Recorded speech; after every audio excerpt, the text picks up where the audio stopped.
at one point, they had the director and they had a script in progress, and they were interviewing actors. And they talked to Johnny Depp and a bunch of people, and I don't know, no one seemed really right for it. And then Brandon just came into the production offices on his own, and said, "I heard you're making this into a film," and he wanted to try out for it. And he had a film that just came out, Rapid Fire, at that time, and they showed me that film, and well, he looks great, he looks perfect, but he's just too nice, you know. It's like in that film, every time he hits someone, he like apologizes afterwards, like, "Oh, I'm sorry I hit you." And the Crow needed to be really scary and threatening, and he was just such a nice guy that I wasn't sure he could do it. So I'm ashamed to say I was hesitant. I'm like, I don't know if he can do it or not. You know, I mean, he looks perfect, and he's dedicated. I mean, he knew the whole book from beginning to end. But you know, once he got into makeup, he said that kind of like freed him to be not evil but threatening. You know, to where everything was morally ambiguous. You know, that love justifies any kind of violence. So yeah, once he was in the makeup and stuff, it was like, okay, there's nobody else for this role. He definitely won me over.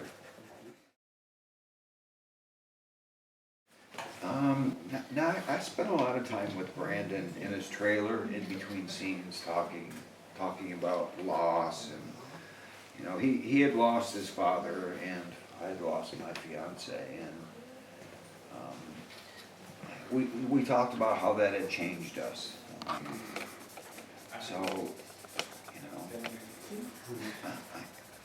we found a common ground there.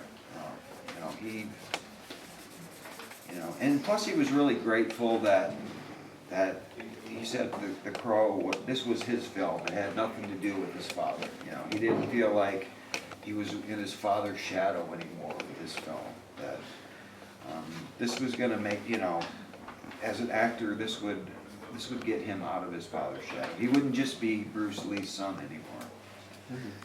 So he was really grateful for that. People have defined your friendship almost like if you were brothers. Yeah. How much truth is there in that dimension? I did feel like he was my little brother. I wish I would have had more time to know him.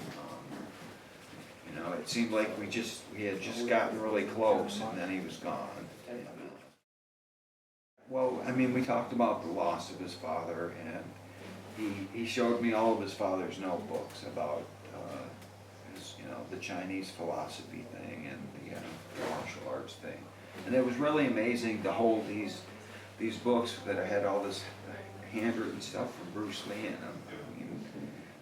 It's, to me, Bruce Lee was like Superman. It's like he wasn't a real person, but to actually hold something that he had written was pretty amazing. I mean, all art is about connecting with people on some degree. Whether it's music or painting or writing, it's about connecting with somebody that you don't necessarily meet in person. So the fact that so many people find resonance and I guess hope that if I got through this, they could get through this. So I definitely appreciate that people find hope in it, because people ask me how do you live through that, and it's like, well, what's the alternative? Keep your chin up and keep moving forward. That's what I tell I'm a pretty happy person now. I love my life.